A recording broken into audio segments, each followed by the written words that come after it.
안녕하십니까. 김현정TV의 법보다 주먹. 오늘 최용기 변호사님 모시고 진행을 해보도록 하겠습니다. 안녕하십니까. 안녕하십니까. 둘이 있는 건 예. 처음인 것 같은데. 저도 김승현 선수 나올 때 좀 불러주시지. 같이 이거 하고. 홍영기 말고. 홍영기는 왜? 별로. 홍영기 친하잖아. 재미없잖아요. 재미가 왜 홍영기. 없어? 보니까 김승현 선수는 고정으로 나오셔야 될 것 같은데. 우리 또 최용기 변호사님은 제가 여러 차례 법보다 주먹에서 말씀드렸지만 굉장한 격투기 마니아로서 모든 격투기 경기를 특히 국내 격투 선수들에 대해서는 아주 잘 알고 있거든요. 나중에 또 기회가 날 때 본인이 지금 요구한 대로 김승현 선수와 한번 같이 모셔가지고 말빨 대결을 하던지 한번. 궁금한 게 많아요. 요거는 조금 웃음기를 지우고 제가 여쭤봐야 되는데, 최근에 진짜 학대 사건이 지금 뭐 충격적인 일들이 좀 여러 건 나와가지고 네네. 사회적으로 참 많은, 뭐 그렇지 않아도 코로나로 힘든 많은 분들을 굉장히 또 충격에 빠뜨리고 있는데, 정인이 사건이라든지 네네. 좀 어떻게 좀 생각을 하시는지 우리 최용기 변호사님은. 일단은 뭐 저도 이제 초등학교 6학년 이제 올해 초등학교 1학년 올라가는 두 아이 아빠입니다. 예. 두 아이 아빠고 그만한 아이들을 이제 키우는 입장에서 예. 학대 사건이 지금 그것도 내용이 굉장히 충격적인 사건이 계속 그러니까요. 벌어지고 있는 거에 안타깝습니다. 안타깝고 특히나 이번에 정인이 사건은 언론의 이제 집중적인 조명을 받으면서 예. 여러 가지 학대 정황들이 영상으로 나오고 있잖아요. 예. 근데 그게 너무 보기가 힘들더라고요. 저도. 그러니까요. 저도 법조인 입장에서 너무 힘들더라고요. 너무 힘들고 정상적인 객관적인 눈으로 보기 어려울 정도로 그 아이가 너무 가엽고. 저는 원래 좀 사회 돌아가는 거에 원래 둔한 편이기도 하고 그런데 이번 건 같은 경우는 기사를 읽을 수가 없어요. 왜냐면 네, 맞아요. 이거 네. 읽다 보면 이건 뭐 다른 분들 다 똑같겠지만 자식 키우는 저도 두 아들 키우는 아빠로서 트라우마가 생기려고 하는 거예요. 이게 막 생각이 나고. 맞아요. 불쌍한 애기는 뭐 어땠을까 이런 생각이 들면서, 근데 또 저는 오늘 좀 말씀을 뭐 여러 가지를 좀 같이 말씀을 나누고 여쭤보고 싶었던 게, 저희가 뭐 애 키우는 이런 입장도 있고, 거기다가 저희 롯FC 격투기에 어찌 보면 많은 체육관들에 애들도 또 많이 있잖아요. 그렇죠. 아동들이 어린이들이 많이 있잖아요. 그런 거에 대해서 저희가 좀 관장님들이나 선수들이나 학대에 대한 부분이 이번에도 제가 이 정인 사건 보니까 양부모가 최대한 어찌 보면 숨기고 네. 이렇게 하려고 하는데, 그 어린이집 원장님이라든지 어린이집에서라든지 네네. 소아과 의사분이라든지 발견해가지고 이건 이상하다 이렇게 막 뭐 이거를 신고라고 해야 되나 해주신 거잖아요. 어찌 보면 우리도 어린애들을 뭐 체육관마다 어린애들이 많은 체육관도 있는데 잘 살피고 해야 되는 거 아닙니까? 저희 관장으로서, 이 지도자로서 그런 것들을 좀 저희가 오늘 좀 많이 배웠으면 좋겠거든요. 일단은 아이들은 이 외향에서 표가 납니다. 이번에 정인이 사건을 통해 봐서도 알 수 있듯이 물론 폭행이나 그런 괴롭힘 이런 것만 물리적인 어떤 가해만 학대가 되는 게 아닙니다. 정서적인 학대. 정서적 학대. 학대도 굉장히 중요합니다. 그래서 돌봄을 받지 못하는 아이. 그거는 뭐 어떻게 사실 객관적으로 표현하기가 어렵지만 우리가 아이들을 보면 이 아이가 받아야 할 어떤 이게 돌봄을 누가 봐도 받지 못하고 있구나. 이 아이는 방치되고 있구나. 이 아이는 정말 그 형편없는 환경에서 양육되고 있구나라는 것들은 겉모습에서 보이거든요. 그런 것들을 좀 예민하더라도 예민하게 좀 더 보는 게 지금은 필요한 시기인 것 같습니다. 더군다나 체육관이나 저희가 지금 얘기하는 건 체육관이지만 정인이 같은 경우도 어린이집, 그러니까 아이를 돌보는 곳, 오랜 시간 접촉을 하면서 돌보는 곳이니까 발견을 할 수 있는 거잖아요. 그렇죠. 체육관도 마찬가지라고 생각하거든요. 체육관에 한번 오면 뭐 학원 차에 타서 도장 차에 타서 체육관에서 배우고 또 집에 가는데 최소 2시간, 3시간 이 정도를 돌봐주게 되잖아요. 그럼 관장님이 충분히 볼 그 아이의 행동과 그다음 외양, 말하는 거, 그다음 모든 걸 볼 수 있는 시간이니까 아이를 보고 이상한 점이 있다거나 학대의 흔적이 보인다거나 그다음에 뭐 폭행의 흔적이 보인다거나 이러면 그냥 넘기지 마시고 아이를 이렇게 따뜻하게 좀 따뜻한 마음으로 관찰을 해서 그런 것들 놓치지 않을 수 있거든요. 그런 게 중요한 것 같아요. 일단 외상 같은 것부터 많이 좀 살펴봐야 되는 거죠. 그다음에 이번에 제가 또 학대 사건들을 좀 여러 개 접하면서 느낀 게 가해자는 가해자인 줄 모르는 것 같아요. 사실 이번에 지금 말씀하신 부분에서 가해자 양부모 이 분들은 정말 지금 제가 알기로는 웬만한 건 다 부인을 하고 있다면서요. 그렇죠. 뭐 증거를 뭐 들이댈 때 이제 인정을 하고 그 외에는 좀 뭐 그렇게 뭐 잘못을 많이 뉘우치고 뭐 정말 죽을 죄를 졌다 이런 태도가 아닌 걸로 알고 있거든요. 그리고 또 변호인분 선임할 때 초반에 뭐 변호사분들을 뭐 무려 뭐 10분인가 선임을 뭐 했다는 뉴스도 나왔다가 그분들도 사임을 했고 뭐 저 같은 경우도 이제 관심 있게 보죠. 네. 변호인이 또 이번에 또 인터뷰도 이례적으로 이렇게 굉장히 디테일하게 하시는 걸 보면서 변호인분이요. 그렇죠? 변호인분 예, 맞습니다. 그런 걸 보면서 저도 관심을 더 갖게 되죠. 네. 아, 저분은 어떤 변론 전략으로 네. 지금 변호 활동을 하고 있는가 예. 이런 것도 보게 되고 언론에서 나오는 내용들도 접해서 아 그게 어떻게 영향을 미칠 것인가라는 것들을 보게 되는데요. 일단은 이렇습니다. 그 구속이 돼 있는 거는 양모고 예. 양부는 구속이 된 상태가 아니잖아요. 그러니까 양모 쪽으로 민감한 부분, 증거가 드러난 부분은 이렇게 책임을 더 강하게 물리고 양부는 조금 빠져나갈 수 있는 방법으로 좀 계획을 짜고 있는 게 아닌가라는 생각이 좀 들고요. 엄마 쪽이 예. 좀 지금 많이 예. 그렇죠. 그리고 아빠 쪽은 처음에는 아니다라는 예, 거 전혀 쪽이었잖아요. 아니다였는데 지금 뭐 조금씩 증거가 나오고 있잖아요. 그리고 또 하나 또 방금 말씀하신 대로 증거가 명백하게 드러난 게 아닌 이상 그리고 부인할 방법이 전혀 없는 게 아닌 이상 그냥 일단 부인 뭐 그러고 나서 이제 방법을 찾자 뭐 이런 전략인 것 같습니다. 제 생각은 그렇습니다. 이렇게 사회적 공분을 사고 있고 그다음에 집중적인 관심을 받고 있고 예. 그다음에 수사력이 그러면 더 모일 수밖에 없고 그다음에 굉장히 많은 또 정황 증거들 그다음에 직접적인 증거들이 나오고 있는 상황이라면 제가 만약에 변호인이라면 그런 전략을 쓰지 않습니다. 열심히 의뢰인들을 설득을 해서 세세한 부분을 다투는 것보다 반성하는 태도를 전체적인 맥락에서 반성하는 태도를 보여주는 게 양형에서 훨씬 더 좋은 평가를 받을 수 있는 방법이라고 생각해요. 사실 변호사 생활을 오래 하시면서 이런 좀 케이스를 본인이 맡으신 거 말고도 많이 보고 들으실 거 아니에요. 네네네. 좀 생각이 좀 많이 나셨을 것 같아요. 이번 네. 건 외에도 막 이런 네. 건도 있었고 이렇게. 네네네. 그때 사건들 기상천외한 사건들 많습니다. 예를 그래요? 들어서 뭐 예. 아이를 때리고 이런 거는 뭐 우리가 생각할 수 있는 거잖아요. 예. 뭐 그런 것들도 있고요. 아이 앞에서 관계를 하는 거. 그게 한두 번인 게 아니고 일부러 보게 하고 그 다음에 아이에게 말을 듣지 않는다고 아이가 싫어하는 거 그러니까 공포심을 갖는 대상과 함께 굉장히 조그만한 공간에 뭐 1박 2일, 2박 3일 놔둔다거나 그거 학대죠. 공포심을 갖는 뭐 그 아이는 특정 인형이었어요.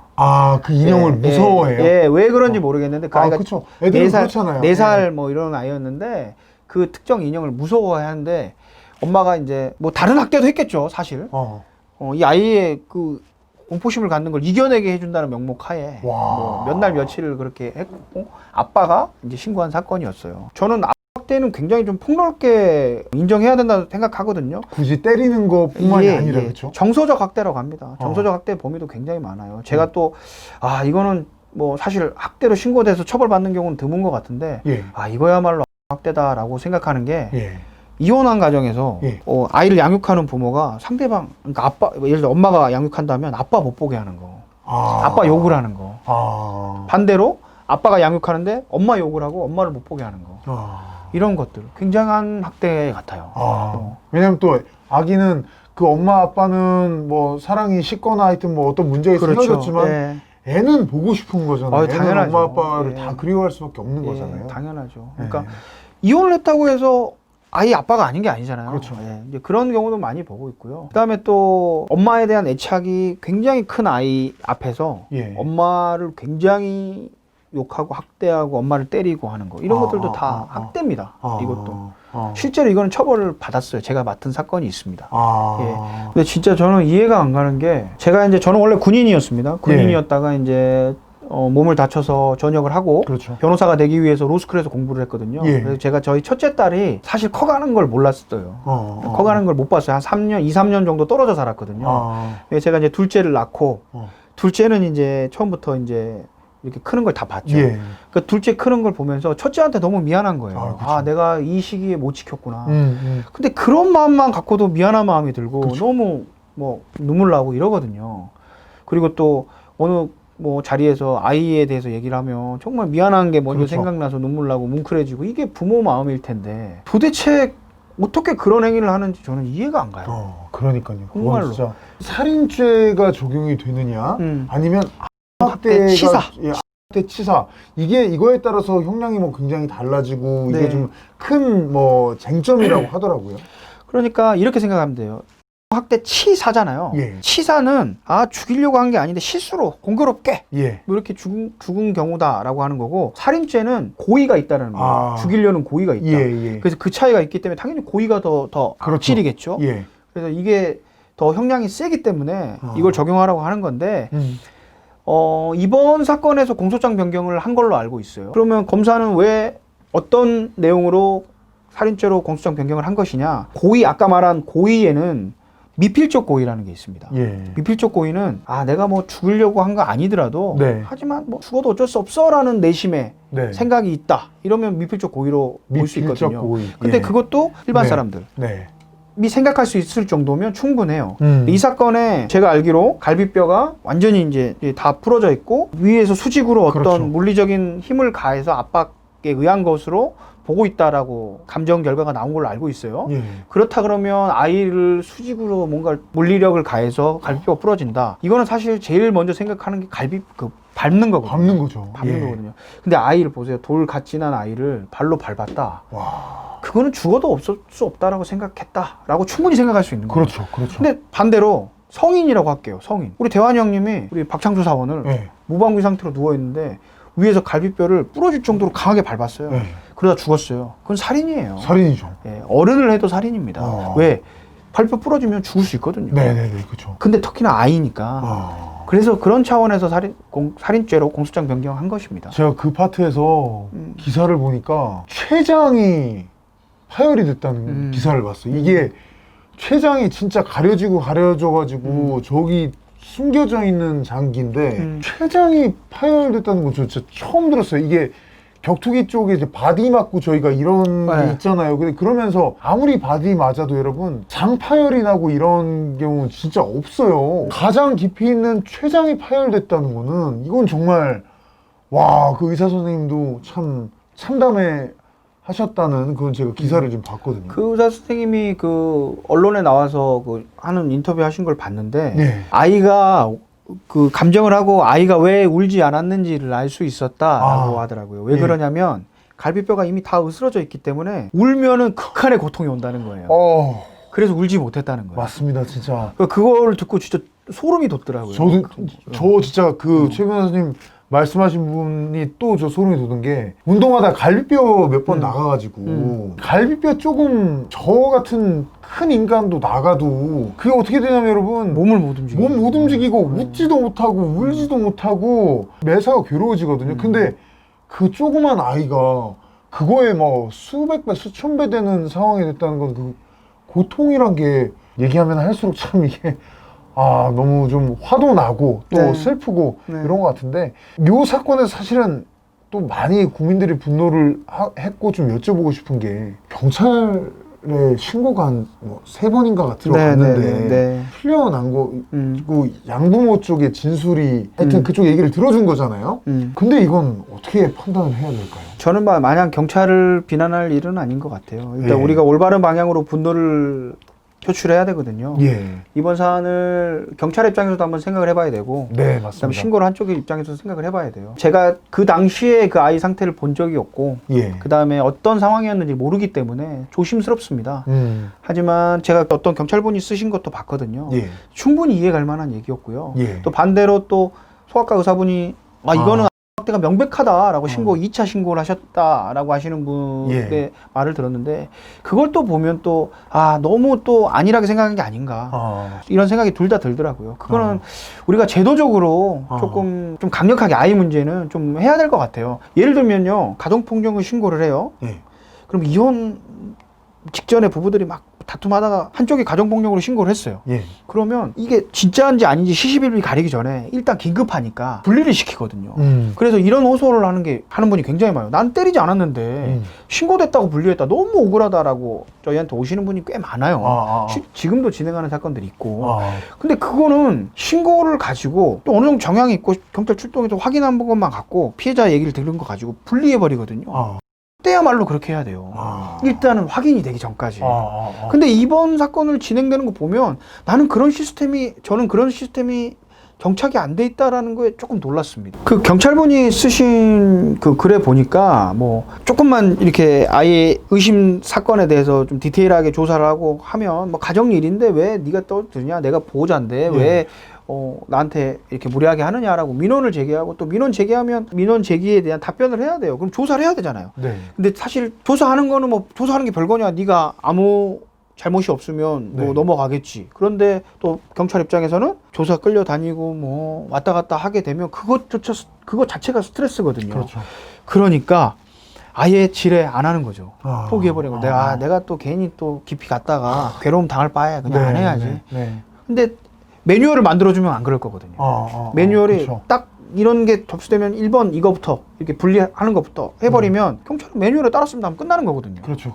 아이고, 안타깝습니다. 저 관장님들이나 여튼 저 우리 지도자들, 저희가 좀 해야 될 건 아까 말씀하신 대로 좀 관심을 갖고 이런 사건이 혹시나 또 주변에서 일어나고 있다는 것을 저희가 포착을 하려면 봐야 되고, 좀 이상하다 싶으면, 많이 이상하다 싶으면은 경찰에 신고를 하는 게 그럼 뭐 현실적으로는 뭐가 맞는 건가요? 이게 근데 제가 말씀을 드리면서 생각해 보니까 현실적으로 체육관 관장 입장에서는 쉽지 않을 것 같아요. 왜냐면 쉽지 않죠. 쉽지 않죠. 아니 저희가 얘기하는 거는 사실은 부모님들인데 부모님들을 제끼고 소위 경찰한테 신고해서 좀 이상하다, 괴롭히는 것 같다, 이게 쉬운 건 아니에요. 그렇죠. 예. 근데 일단은 예를 들어서 갈비에 멍이 들어있다. 네. 한 번만 확인하고 때 갔다 이렇게 하면 또 안 되는 거죠. 근데 이 아이가 수차례 몇 번에 걸쳐서 이런 상처들이 계속 반복해서 일어나고 돌봄을 받지 못하는 모습들이 보이고, 그 다음에 또 아이에게 물어봤을 때 아이가 정확하게 설명을 못하고 답을 회피하는 것 같다. 이러면 의심을 해봐야죠. 너무나 슬프고 안타깝고, 하지만 또 현실은 냉정하게 말씀드려서 지금 이 순간에도 우리 주변에도 많이 일어나고 있는 일들이잖아요. 학대란 거는. 그러니까 진짜 격투기를 하고 있는 우리 선수들, 로드FC 선수들, 관장님들, 이번 사건에 대해서 굉장히 안타까워하고 슬퍼하면서 동시에 좀 주위에 있는 제자들부터 한번 좀 살피고, 혹시나 어쨌든 애들은 도와야 하니까 그런 것들을 아까 이제 최 변호사님이 말씀해 주신 것들을 저희가 또 가슴에 새기고 저희가 좀 할 수 있는 일들을 좀 했으면 하는 바람입니다. 또 사실 오늘 배려는 좀 제가 여쭤보고 싶었던 게, 이거는 다 완전히 다른 주제인데, 실내 체육 시설 뿐만 아니라 많은 자영업자분들이 현재 이제 코로나 사태로 오랫동안 좀 생업에서 많은 어려움을 겪으면서 최근에 좀 언론에서 많은 얘기가 나왔어요. 물론 어찌 보면 우리 최영기 변호사님도 자영업자신 거고, 그렇죠? 뭐 사업을 하고 계신 건데, 코로나 관련한 뭐 방역 수칙이라든지 이런 거에 대한 뭐 사건? 이런 것들이 좀 많이 들어오나요? 방향이 잘못 가고 있다는 거를 알려야 되는데 그에 대한 보상은 반드시 있어야 된다고 생각해요. 최 변호사님은 자영업자인데 괜찮습니까? 여기 도와주십시오. 도와주십시오.